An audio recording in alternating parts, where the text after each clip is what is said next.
There are roughly 400,000 personal finance videos on this platform, and if you watched every one, you would end up poorer than someone who followed 6 sentences. That is not a joke about attention spans, it's an arithmetic problem. The advice industry is paid by the volume of things it can tell you, and you are paid by the number of things you actually do. And those two businesses have been quietly at war inside your head for years. My name is William. Today, I'm going to hand you the short list, the handful of money rules that survive contact with a real life, the ones that hold in a good year and a terrible one. And just as importantly, I'm going to show you the filter that separates them from everything else, so you can throw out the rest yourself.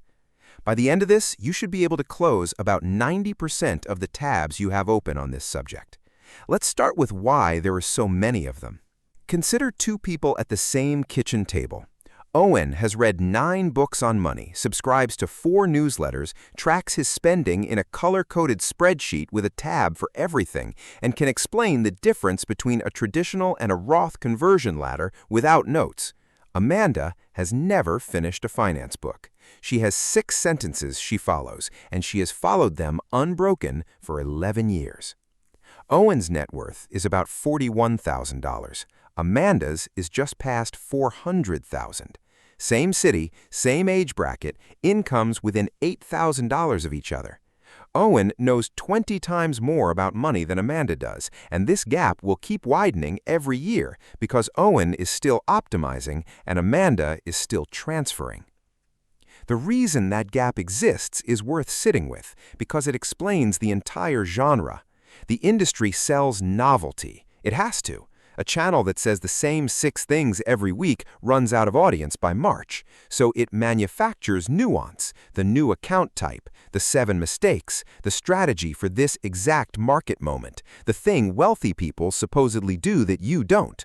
None of it is fraud. Most of it is technically accurate. It's just noise in the engineering sense, signal that carries no usable information for the person receiving it. And noise has a cost that nobody prices, because every hour spent evaluating advice is an hour not spent executing any of it. And evaluation feels exactly like progress while producing precisely none.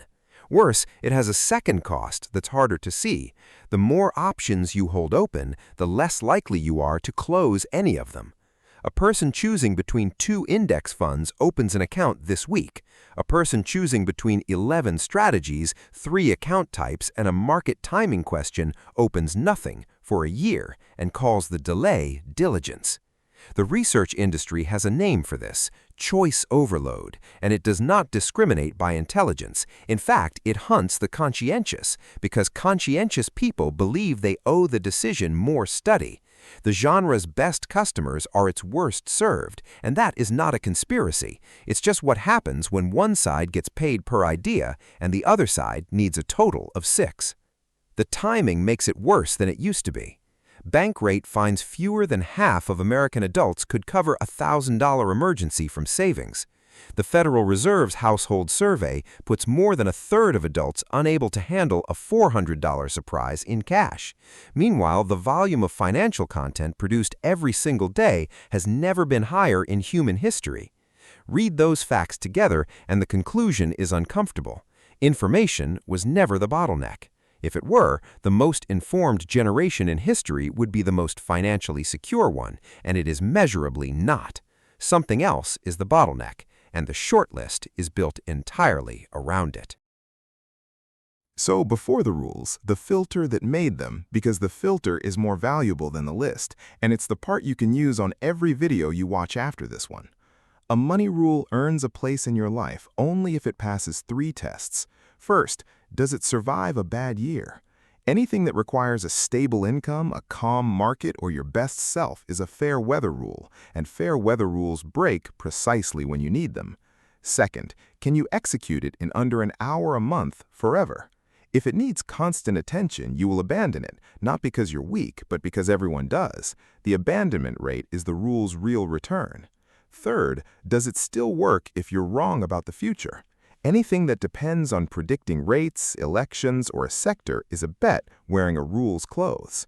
Survives bad years, runs almost unattended, doesn't need you to be right. 3 tests. Almost nothing passes them, and what does is short enough to write on a card. Rule 1, and it's first because everything else is downstream of it. Pay yourself before anyone else gets a vote.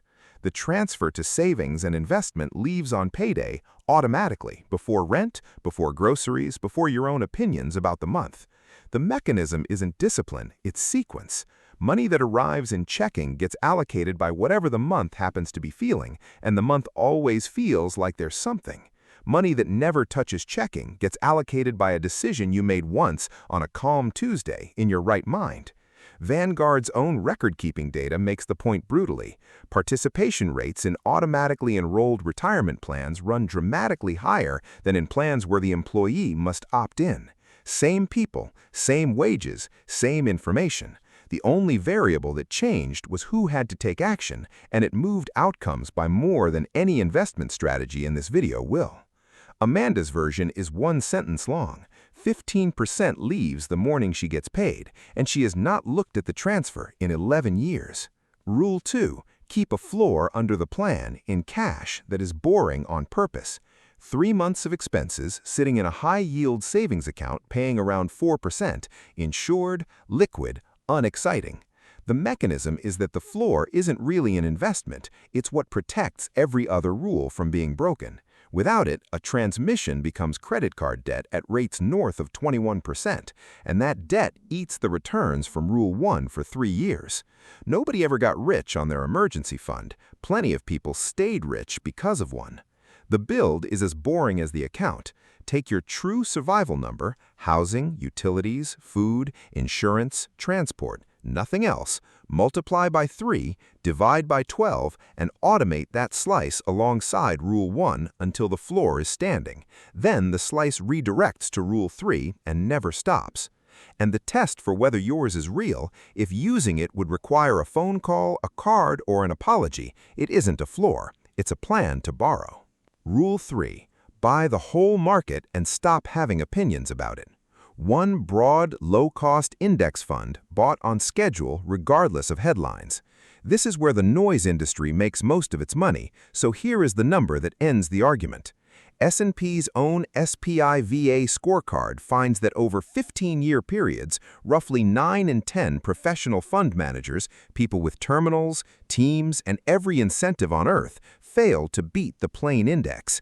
If 9 in 10 full-time professionals can't outperform it, the honest question isn't whether you can, it's why you would spend a decade of evenings trying. The mechanism behind the rule is that you're not buying cleverness, you're buying the average outcome of the entire economy at the lowest possible cost, and then refusing to interfere with it. 3 rules in, and notice none of them has required you to learn anything new, only to do fewer things on purpose. If you want more of the version that stays this short instead of manufacturing a 7th rule for the algorithm, subscribing is 1 tap, and it's the only thing I'll ask for in 18 minutes. Rule 4, your savings rate matters more than your returns, and it's the only one of the 2 you control. Chasing an extra 1% of return is the most popular activity in personal finance. Raising your savings rate by 5 points is the least popular, and it's several times more powerful over a working life. A person saving 20% at a mediocre return arrives ahead of a person saving 5% at an excellent one, in most decades, by a distance that isn't close. Put numbers on it. On a $60,000 income, moving from 5% to 15% is $500 additional a month, which at 7%, declared once below the market's long-run average, and every projection in this video runs on it, is roughly $600,000 over 30 years. Now try to find an extra 1% of return that does that. You can't, and the people selling you the search know it. The market's return is a rumor about the future. Your savings rate is a number you set this afternoon. Rule 5. Never carry a balance at a rate higher than the market's return. This is the one rule that's genuinely urgent because it runs in reverse. Paying off a card charging 21% is a guaranteed, risk-free, tax-free return of 21%, an outcome no fund on earth can promise you. Before optimizing anything, kill the thing that's compounding against you. The order matters, and it's short enough to memorize. Capture any employer match first, that's 50 cents to $1 handed to you per dollar contributed, the only guaranteed 50 to 100% return in existence, and skipping it to pay debt faster is declining free money to chase a 21% return. Then the expensive debt, then the floor, then the index, forever. Doing those in the wrong sequence is the most common expensive mistake made by people who are genuinely trying. And notice that even the sequence is one sentence long, because a sequence you need a flowchart for is a sequence you'll abandon. Rule 6, the last one and the one everybody underestimates: automate, then leave it alone. Every rule above should require a decision once and then run without you: the transfer, the contribution, the rebalance if you use one. Morningstar's Mind the Gap research measures the cost of hands. Investors earn meaningfully less per year than the very funds they own purely from moving money at the wrong moments. 1 percentage point a year, compounded across a working lifetime, is the difference between two entirely different retirements. That's what check-in costs, and it's the reason this list ends here. A rule you have to remember is a rule you will eventually skip. That's the whole list. 6 sentences. Now, the honest objections, because a list this short attracts them, and they deserve straight answers. First, isn't this oversimplified? Yes, deliberately. And the simplification is the feature. A rule you follow at 80% quality for 30 years beats a strategy you follow at perfect quality for 8 months and then abandon in a bad quarter. Completion beats optimization on any timeline long enough to matter. Second, what about the genuine complications? A business, a windfall, an inheritance, a divorce, equity compensation. Those are real, and they are exactly when a professional earns their fee. But notice the shape of it. Complexity should be event-driven, not ambient. You handle the complicated thing when the complicated thing happens, and you return to the 6 sentences the rest of the time. Third, doesn't some advice help? Constantly, and this video is some. The filter isn't a wall, it's a customs gate. New rule shows up, run it through the 3 tests, and if it passes, it stays. Almost nothing does, which is the whole reason your list stays short enough to remember. Which brings us back to the kitchen table, because Owen's story has an ending. Both of them are 10 years older now. Owen has refined his system 4 times, moved brokerages twice, spent parts of 2 years out of the market waiting for better conditions, and can tell you exactly what he should have done in each case.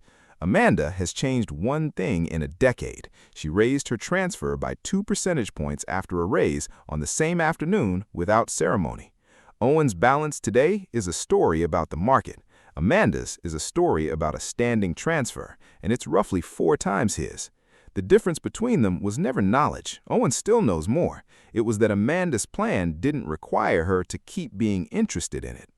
So look at what all 6 rules have in common, because it isn't really 6 ideas. Automate the transfer, hold a floor, buy the average, raise the rate, kill the expensive debt, then stop touching it. Every one of them is the same instruction wearing a different hat. Reduce the number of decisions between you and the outcome. That's the entire thesis. Wealth in an ordinary life is not built by making brilliant decisions. It's built by removing the opportunities to make bad ones. The noise industry sells you more decisions, dressed as more control. The short list takes decisions away, which feels like less control right up until you check the balance. Here's the exercise that makes this real, and it takes about 20 minutes tonight. Write your rules on one card, not a document, a card. The physical constraint is doing work, because whatever doesn't fit isn't load-bearing. Then run every open tab, saved video, and half-followed strategy you've collected through the 3 tests. Survives a bad year, under an hour a month, works even if you're wrong about the future. Whatever fails gets closed, permanently, and you get the hours back. There's a floor underneath these 6, though, and it's the part a rules list can't carry. How compounding actually assembles a balance, why an employer match doubles $1 on contact, where the floor cash and the index dollars each need to live, and in what order. That machinery is broken down piece by piece on this channel, sitting there for the night you want the engine instead of just the instructions. But the card comes first. 6 sentences, 1 card, tonight. And then the quietest decade of your financial life, which is exactly what it should sound like when it's working.